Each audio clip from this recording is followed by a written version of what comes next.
Thanks to Best Buy for sponsoring part of this video. On today's You Asked, what's the best 65-inch TV under $1,000? What's going on with 8K TVs right now, and why are neither of the two biggest consumer TVs in the world 8K? And why are OLED monitors so expensive compared to OLED TVs? Welcome back, everyone. I'm Caleb Dennison, and this is You Asked, the show where I answer questions you asked in hopes that I can help you and others with similar tech questions. If you've got a question for me, please email it to youasked@digitaltrends.com, and we'll see if your question gets picked to be answered on the show. I'll start with the question that has come in many forms the past few weeks especially, including one from a bandmate this past weekend. Shout out Keith Summers. The ask is for the best 65-inch TV under $1,000, and my answer is easy. While supplies last, that's the caveat, it is the 2023 TCL QM8. The full model number is 65QM850G. Chris, please print this down here. And I've got a link for it down below as well. Now, if that model runs out of stock, or you're just looking for an alternative, the 2023 HISENSE U8K, full model number is 65U8K, is also a very strong option at that price. Feel free to check out my reviews of either model, also linked below. But the bottom line is that these TVs are gonna be the best choice for anyone looking to get the best picture quality they can from a 65-inch TV under $1,000. Just wanted to keep it simple for you, so there you go. Hey, quick word from our sponsor, Best Buy. You may know that you can get free local TV channels with an antenna, and you may know that you can get loads of free streaming TV channels. But did you know you can tie all that free TV together in one beautiful place and record it? You can with the Tablo 2-Tuner.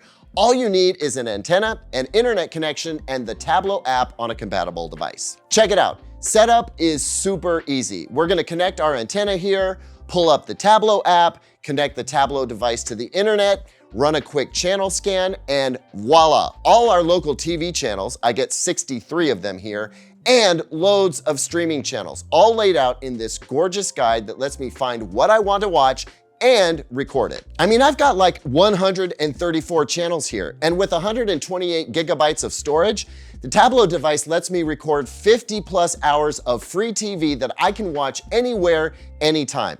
All I need is an internet connection and the Tablo app on a compatible phone, tablet, or smart TV. Now I can watch, pause, and record live TV from major networks like ABC, CBS, Fox, NBC, PBS, plus over 60 streaming channels. And there's no subscription, no fees, no contracts. With Tablo, you get free TV the way you want it, when you want it. This thing is legit awesome. You can shop Tablo at Best Buy, link in the description. Thanks again to Best Buy. The next question is about 8K TVs. Now, Barry Mayhew, who you may recall wrote in previously about his 2016 LG OLED on which he's racked up over 16,000 viewing hours, Barry has made peace with the notion that 3D TVs are probably not coming back, and he's looking at getting another OLED TV, and with that in mind, he's wondering if he should get an 8K OLED or a 4K OLED. Related to that idea to go 8K or stick to 4K, I got a lot of comments on my TCL 115-inch QM8 video wondering why TCL didn't make it an 8K TV when it seems like if any TV should be 8K, it would be a really big screen TV, let alone the largest big screen TV that you can buy right now. So even though I've done several full videos on all matters 8K in the past, it's kind of a perennial question. So here's the really quick and dirty version of where we're at with 8K today. 8K TVs became a thing for two key reasons. One mostly selfish reason on the part of the TV brands, and the other almost entirely selfless. The selfish reason was that 8K was the next natural upgrade for TVs after 4K and HDR had become normalized. TV brands are constantly trying to innovate, push the edge of the technological envelope, and frankly, have a reason to sell ultra premium products. 8K TVs fed all those needs on the part of manufacturers. That's the selfish reason. The selfless reason has more to do with this chicken or the egg thing that we have going on with audio and video entertainment gear. Which should come first, the content or the device that can play the content back. And historically, it's been up to consumer electronics brands to make the devices first, so there was something to enjoy the content on once creators started making the content. Now, if I had a nickel for every time someone said, "What's the point of an 8K TV when there's no 8K content?" Well, I could probably buy a really nice surf and turf dinner in Manhattan. But an equally valid question is, why make 8K content if there's no 8K TVs to enjoy it on?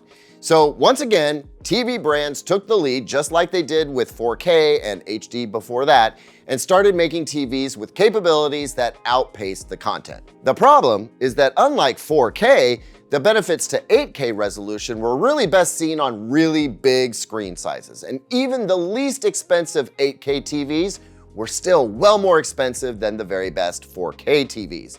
For myriad reasons, 8K TVs did not sell well. And so we saw TCL, HISENSE, LG, and Sony, all of them took their foot off the 8K TV gas. Today, LG and Sony still make an 8K TV model. LG makes the 88-inch Z2 OLED TV and the 77-inch Z3 OLED, and Sony makes the Z9K, a couple of years old now, an 85-inch mini LED TV. But at trade shows and expos, neither LG nor Sony is making a big deal about these 8K TVs. They're off to the side. They're looking amazing, but they're not the focus of attention. Samsung is the only major TV brand that comes out with at least 2 new 8K TV models every year. You gotta hand it to Samsung. For better or worse, when Samsung commits to something, it stays committed. See Dolby Vision. Today, the only 8K content consumers have access to is on YouTube, and not all of it is really 8K native content. If you do want to check out some legit 8K content, go to Phil Holland's channel, link below. His 8K stuff is incredible. It doesn't get any better, honestly. But that's about it. We won't be seeing 8K Blu-ray discs. Streaming 8K requires a lot of bandwidth that many folks don't have or are at least prevented from using due to data caps. So most of what folks will watch on their TVs is 720p, 1080p, or 4K content upscaled to 8K. Now, upscaling 4K content up to 8K is, relatively speaking, a fairly easy job. The processor has a lot of pixel information to work with, so 4K nicely upscales to 8K. Upscaling any content lower than 4K though, that is a processing challenge. One might even say it's a processing nightmare. One day, I'm gonna try to show you this, but if I take 2 85-inch TVs, one of them 4K and the other 8K, and we play back some cable TV content on both TVs, the 4K TV will look better than the 8K TV. I don't care what brands say about this. 9 times out of 10, the upscaling job executed on a good 4K TV looks better than the upscaling and processing job done on an excellent 8K TV. Now, as I noted before, the exception there is on 85-inch and larger TVs when upscaling nothing less than 4K content. That's when 8K TVs look pretty incredible. Looking back again, there once was one very good reason to choose an 8K TV over a 4K TV from any given brand. And that was because the very best panels, the very best processing, the best backlight hardware, etc., they were put into the super premium 8K TV. So there was once a time when I said, you don't buy the 8K TV for the resolution, you buy it for the premium guts that make everything that you watch look better. That was true. But Samsung aside, that's no longer the case. The very best from LG, Sony, HISENSE, and TCL this year is in the 4K TV sets. All of that history is to underscore my answers to the 2 8K questions here. Barry, buy a 4K OLED. There is zero advantage to buying an 8K OLED. None whatsoever. And for those of you wondering why TCL didn't use an 8K panel in the QM8, I suspect it's because there isn't enough of a payoff there. They have a killer 4K processor that they made for the QM891G, and they mated it with a 4K panel. Trying to make that TV an 8K TV would have probably delayed its introduction for sure, and I don't think it would have provided any real benefit when folks watch way more 1080p and under content than they would 8K YouTube videos. Vinny writes, Hey Caleb, I was just wondering when you might get to the TCL QM851G 98-inch model and if you have any suggestions on setting the best picture. So Vinny, I don't actually know when or if I'll end up getting the 98-inch QM8 this year. I need to review the 65-inch QM8 first. That's the TV that like a lot of people are gonna buy. Also, TCL already sent me a massive 115-inch TV and maybe they don't feel like sending a 98. I don't know. But if I do it, it's gonna have to be later this year. As for suggestions on picture settings, I spoke to Classy, who is a professional calibrator and runs Classy Tech Calibration's YouTube channel. And based on what I learned from him about calibrating a 98-inch QM8 out in the wild, the best move is to use the game mode and then change the color temperature setting to one of the warmer settings. And if you want, disable motion smoothing. That's like the most basic 101 settings advice for you.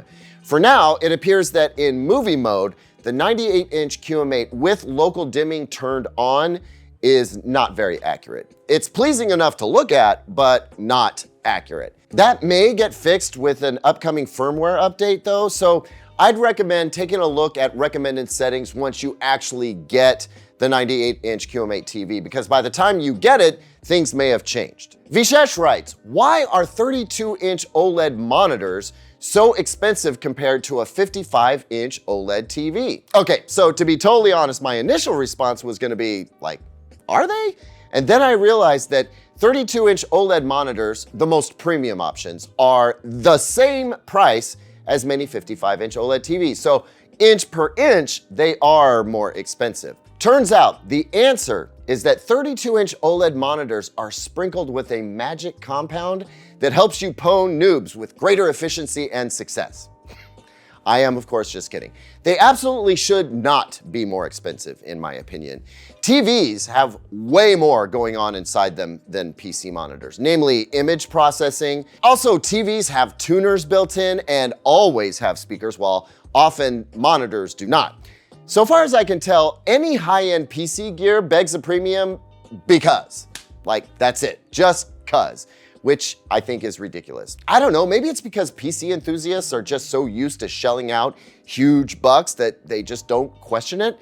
I actually checked with Jacob Roach, one of our resident PC experts. You've seen him here on the channel, and he theorized that maybe licensing had something to do with it. You know, paying for FreeSync Premium Pro and G-Sync certification, VESA stuff, I don't know.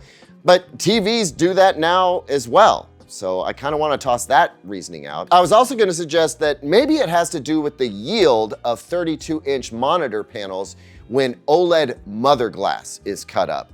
65-inch TVs are the most popular TV size now, and that yields fewer 32-inch cuts than if your primary cut is a 55-inch TV panel. But you still get several of those 32-inchers as opposed to just one TV. So nope, still doesn't make sense. But you know what? This is something. If it is a 21:9 or 32:9 aspect ratio screen, well, that changes the calculus on how you cut OLED mother glass. So I can see those being a bit more expensive. I don't know. Someone tell me how I'm wrong about this in the comments, would you? Thanks so much for watching, everyone. Would you do me a huge favor and click that thumbs up button if you like this video? Subscribe if you want to see me pop up in your feed. It would be my honor and pleasure. I'll see you on the next one, and until then, here's 2 other videos I think you might like.